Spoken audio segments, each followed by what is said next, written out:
Euzu billahi mineşşeytanirracim. Bismillahirrahmanirrahim. Elhamdülillahi rabbil alamin ve salatu vesselamu ala rasulina Muhammedin ve ala alihi ve ashabihi ecmaîn. Vakfımızın Onu Oku, Onu Yaşa siyer yarışması hakkında açıklamasıdır. Ey Resulüm, şüphesiz ki sen yüce bir ahlak üzeresin. Bizleri alemlere rahmet olarak gönderilen son peygambere ümmet kılan Allah'a hamdolsun. O peygamber ki ahlakın, erdemin, her türlü güzel vasfın zirvesini kendinde taşıyan, ümmetine karşı pek şefkatli ve merhametli olandır. O şanlı peygamberin örnekliği terk edildiğinden beri dünya nice buhranlar yaşadı. Nice toplumlar maddi, manevi çöküşler yaşadı. Yeryüzünün halifesi olarak yaratılan insan, yeryüzünü fesada uğrattı. Güçlüler zayıfı ezdi, hak ve adalet kayboldu, kin, nefret ve düşmanlıklar yeryüzünde hakim oldu. Bu olumsuzluklara rağmen bize düşen, hakkıyla ona iman edip, yeryüzünü tekrar İslam'ın güneşiyle aydınlatmak, hak ve adaleti hakim kılmak çabası içinde olmaktır. Hiç şüphesiz, hak ve adalet rehberi Hazreti Muhammed Mustafa sallallahu aleyhi ve sellem'dir. Yeryüzü şeriat-i Muhammedi güneşiyle aydınlanır, insanlık ancak bu vesileyle huzur ve güvene kavuşur. Bizler Peygamber Sevdaları Vakfı olarak biliyoruz ki, problemlerimizin en güzel ve doğru çözümü, kurtuluşumuzun reçetesi ondadır.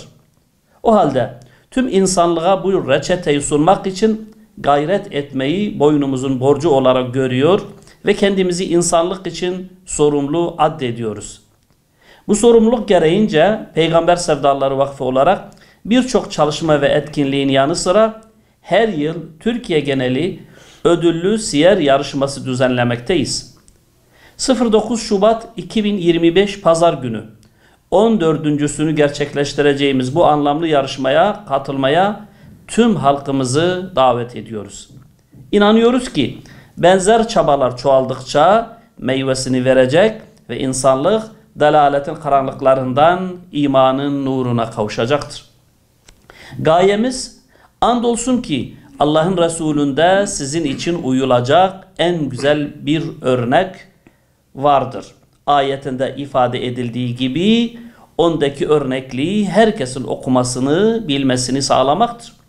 Şüphesiz Allah ve melekleri peygambere salat etmektedirler.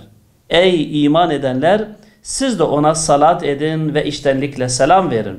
Ayetinin gereği olarak yarışma kitabımız oldukça peygamberin salat ve selamlarla anılmasıdır. Taptaze dimalara peygamber sevgisini aşılamak ve onun en büyük önder olduğunu ve model alınması gereken en seçkin zat olduğunu işlemektedir. Onu tanıyanların daha iyi tanımasına, ona bağlı olanların muhabbet ve bağlılığının daha da artmasına vesile olmaktır.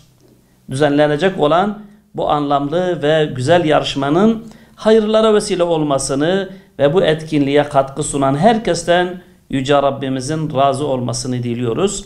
Peygamber Sevdaları Vakfı. Yarışma kategorileri: 1. kategori 4. ve 5. sınıf öğrencileri, 2. kategori 6, 7 ve 8. sınıf öğrencileri, 3. kategori lise öğrencileri ile örgün eğitimde okumayıp 2009 ve sonrası doğumlu olanlar, 4. kategori diğer belirtilen eğitim durumları dışında kalanlar.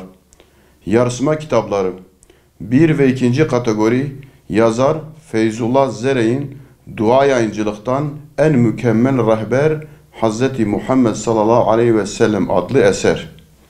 3 ve 4. kategori İdeal Eğitim Vakfı Komisyonu Dua Yayıncılık'tan Besir ve Nezir Hz. Muhammed sallallahu aleyhi ve sellem adlı eser olacaktır. Başvuru koşulları ve genel bilgiler.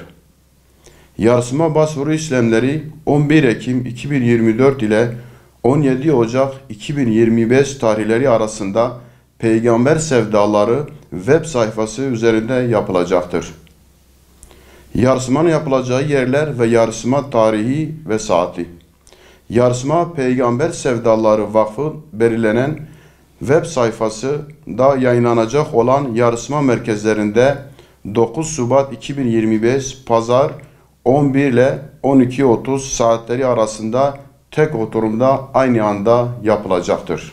Yarışma A ve B olmak üzere 2 kitapçık türü vardır.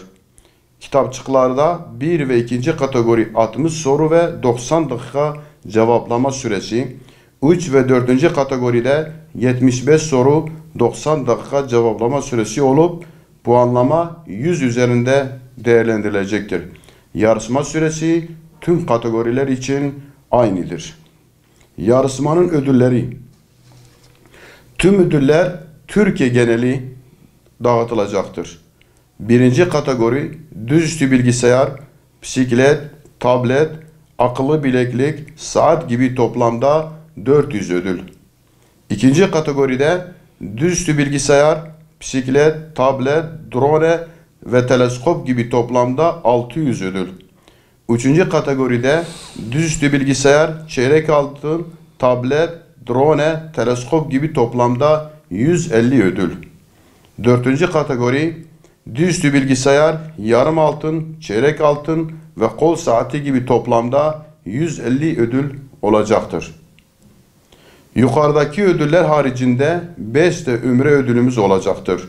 Bunlardan 3. kategoride yani liseler için 2, 4. kategoride yetişkinler için 3 ömre ödülümüz olacaktır. Yine yukarıda ödüller haricinde ek sıradan 16 adet çeyrek altın ödülü olacaktır.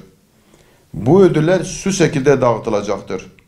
Yarışma komisyonu elektronik ortamda her kategori için yarışma katılanlar arasında 4 kura çekecek ve her kategoride 4 kişiye çeyrek altın ödülü verecektir.